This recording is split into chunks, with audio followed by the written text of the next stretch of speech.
Assalamualaikum warahmatullahi wabarakatuh. Apa kabar siswa sekalian? Pada kesempatan kali ini, Bapak akan menyampaikan materi terkait dengan lipid atau yang lebih dikenal di Indonesia yaitu lemak atau minyak. Bersama Bapak Farid Juliadi dalam mata pelajaran IPA aplikasi, wabil khusus untuk siswa SMK. Adapun pokok bahasan yang akan kita bahas terkait dengan lemak adalah yang pertama terkait dengan lemak sederhana, lemak campuran, lemak asli, sumber lemak, sifat fisik dan kimia lemak, fungsi lemak, proses pencernaan lemak dalam tubuh, dan bahaya kelebihan dan kekurangan lemak dalam tubuh. Kedelapannya akan kita bahas pada kesempatan kali ini. Namun sebelumnya kita akan membahas terlebih dahulu terkait dengan definisi atau pengertian dari lemak. Definisi lemak, lemak adalah zat organik hidrofobik yang bersifat sukar larut dalam air. Namun, lemak dapat larut dalam pelarut non-organik seperti kloroform, ether, dan benzen.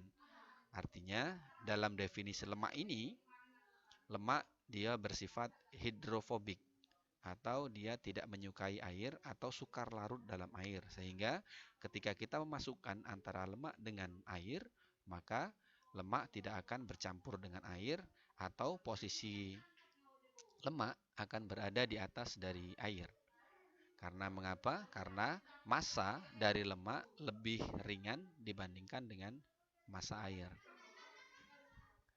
Berdasarkan komposisi kimianya, lemak terbagi menjadi tiga.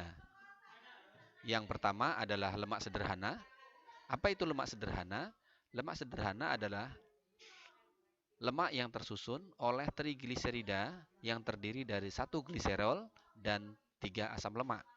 Adapun contoh dari lemak sederhana adalah lilin yang sering kita gunakan apabila dia sedang mati lampu, kemudian malam atau plastisin.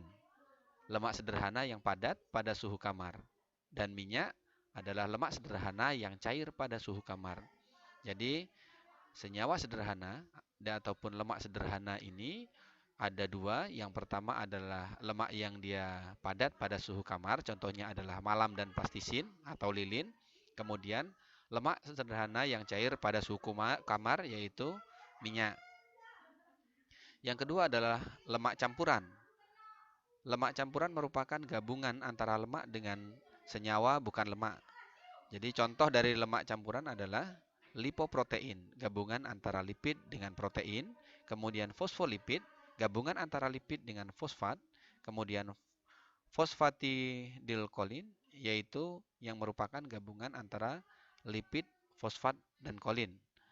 Dan yang terakhir adalah glikolipid, yaitu mengandung molekul karbohidrat dan lipid.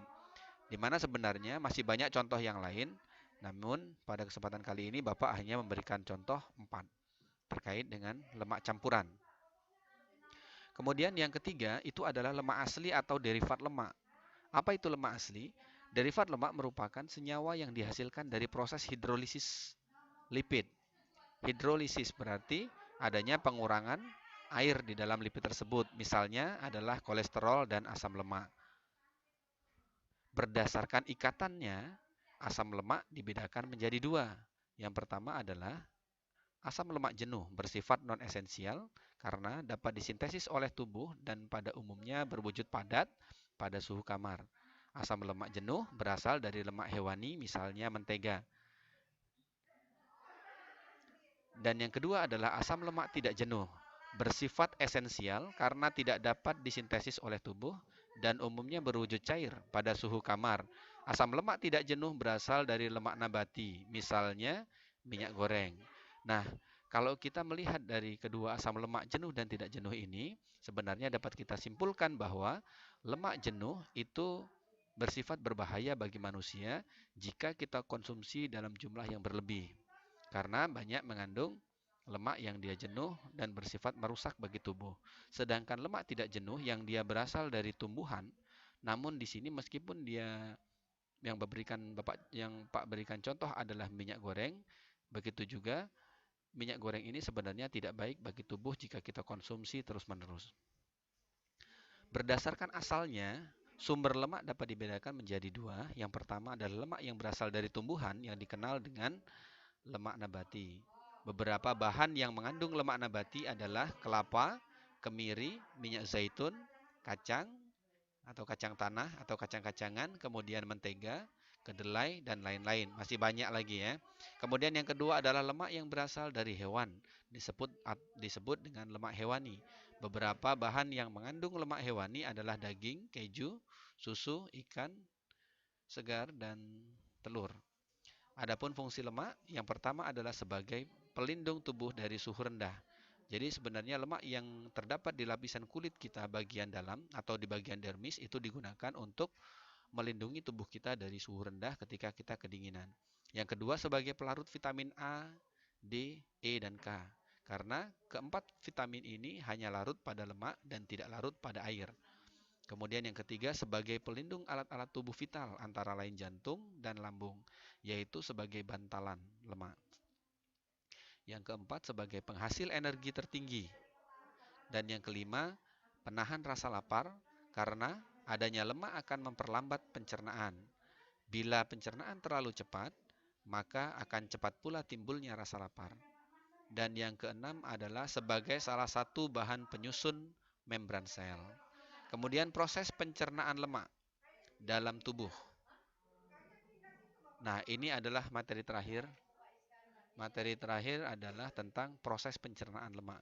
Sedikit dijelaskan di sini, pencernaan lemak tidak terjadi di mulut dan lambung karena di tempat tersebut tidak terdapat enzim lipase yang dapat menghidrolisis atau memecah lemak. Pencernaan lemak terjadi di dalam usus karena usus mengandung lipase. Nah, lemak keluar dari lambung masuk ke dalam usus sehingga merangsang hormon kolesistokinin. Hormon kolesistokinin ini menyebabkan kantung empedu berkontraksi sehingga mengeluarkan cairan empedu ke dalam duodenum atau usus 12 jari.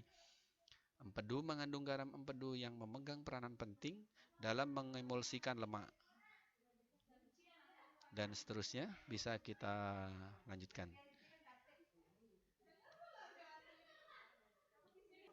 Oke, kita lanjutkan terkait dengan proses yang terjadi pada lemak, yaitu empedu mengandung garam empedu yang memegang peranan penting dalam mengemulsikan lemak. Emulsi lemak merupakan pemecahan lemak yang berukuran besar menjadi butiran lemak yang berukuran lebih kecil.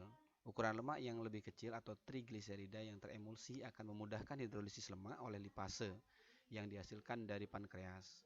Lipase pankreas akan menghidrolisis lemak teremulsi menjadi campuran asam lemak dan monogliserida atau gliserida tunggal. Pengeluaran cairan pankreas dirancang oleh hormon sekretin yang berperan dalam meningkatkan jumlah elektrolit, senyawa penghantar listrik, dan cairan pankreas serta pankreoenzim yang berperan untuk merangsang pengeluaran enzim dalam cairan pankreas.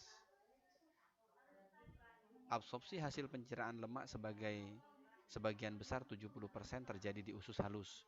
Jadi sebenarnya penyerapan tadi di awal sudah dibahas, yaitu penyerapan lemak itu terjadi bukan di mulut dan di lambung, tetapi terjadi di usus halus karena di usus halus terdapat enzim lipase yang berasal dari pankreas.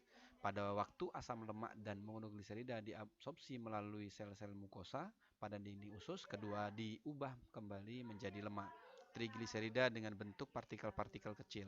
Jaringan lemak saat dibutuhkan di timbunan lemak tersebut akan diangkut menuju ke hati. Ini adalah materi terkait dengan lemak. Adapun bahaya jika dia kekurangan dan kelebihan lemak, itu kalau jika kelebihan, orang yang dia kelebihan lemak dapat menyebabkan obesitas. Karena lemak yang menumpuk pada lapisan kulit bagian dermis itu dia dapat menimbun dan menyebabkan kegemukan. Jika kekurangan, berarti ketika dia kekurangan, ada hal negatif juga yang akan menyebabkan tubuh orang tersebut menjadi kurang sehat. Demikianlah penjelasan untuk lemak kali ini. Terima kasih atas partisipasi anak-anak sekalian. Bapak tutup. Assalamualaikum warahmatullahi wabarakatuh.